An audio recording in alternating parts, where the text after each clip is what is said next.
के जो ऑफिस सही बोलते हो यार।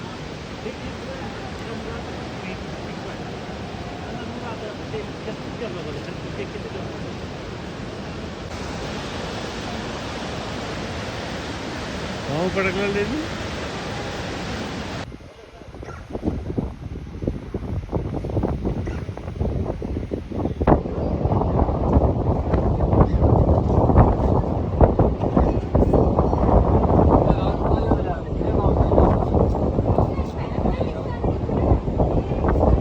ये वाली है पर बॉर्डर है। हाँ बॉर्डर। अच्छा ये आ जाओ जाओ।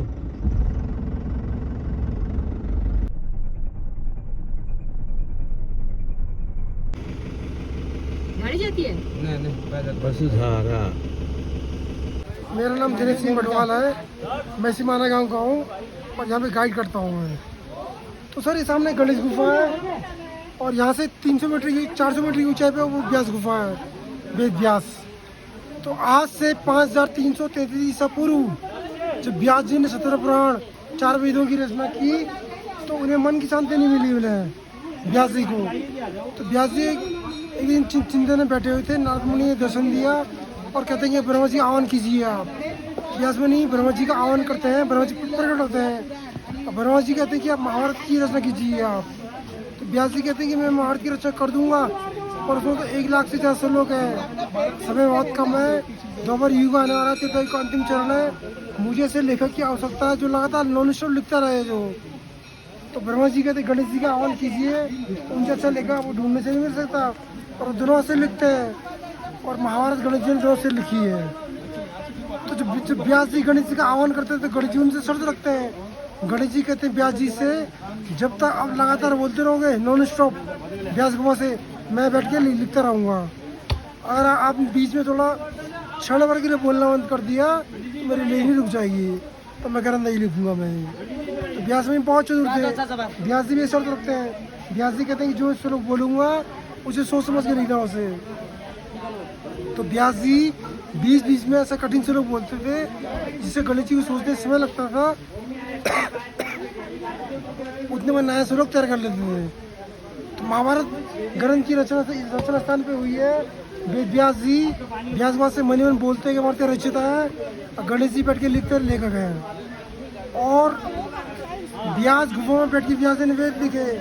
वेद पहले एक ही था, वेद को 4 में डिवाइड किया, विभाजित किया, ऋग्वेद, यजुर्वेद, अथर्ववेद, सामवेद।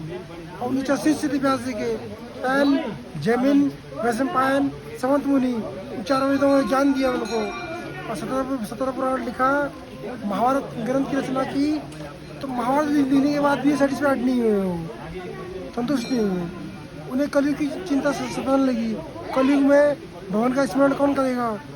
तो अंत में बैठ के उन्होंने व्यास गुफा में बैठ के 18 पुराण, श्रीमद् भागवत महापुराण की रचना की तो शांति मिली उन्हें। और अभी सरस्वती और अलग अलग संगम में कैसे प्रयाग साइड सीन है दूर से मैं दिखाऊंगा। तो जो महाभारत की व्यास जी बोल रहे थे, गणेश जी लिख रहे थे, तो सरस्वती जी के पास शोर तो बहुत डिस्टर्ब होते लिखने बोलने में व्यास जी गणेश जी। तो व्यास में इन्हें कहते हैं कि आप शांत हो जाओ सरस्वती जी को।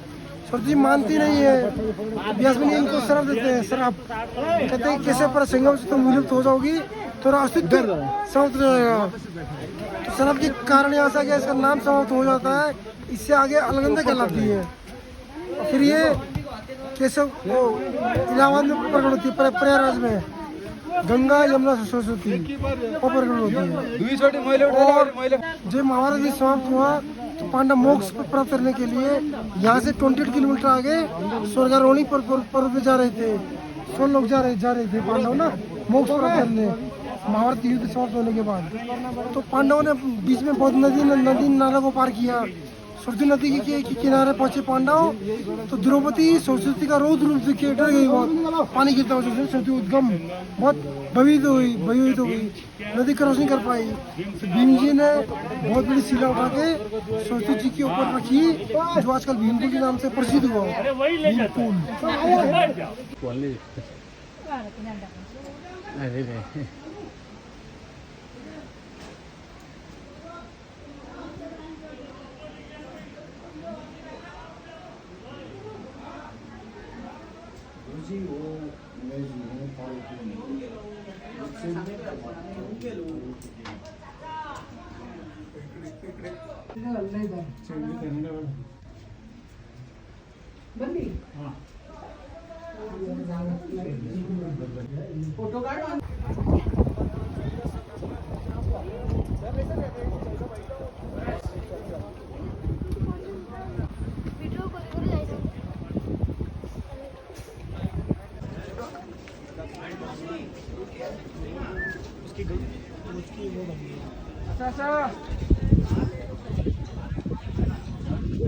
दर्शन करिए सर अंदर व्यास की मूर्ति है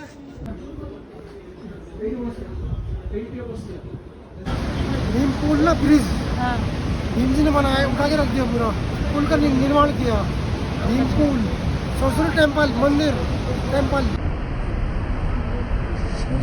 ओरिजिन वहाँ से निकलती है अच्छा उद्गम और मानसरोवर जल मानसरोवर जल मानसरोवर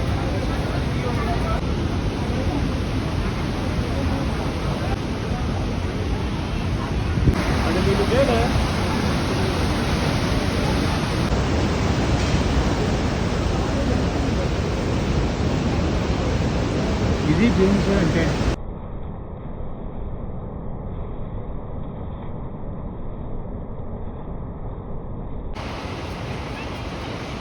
No.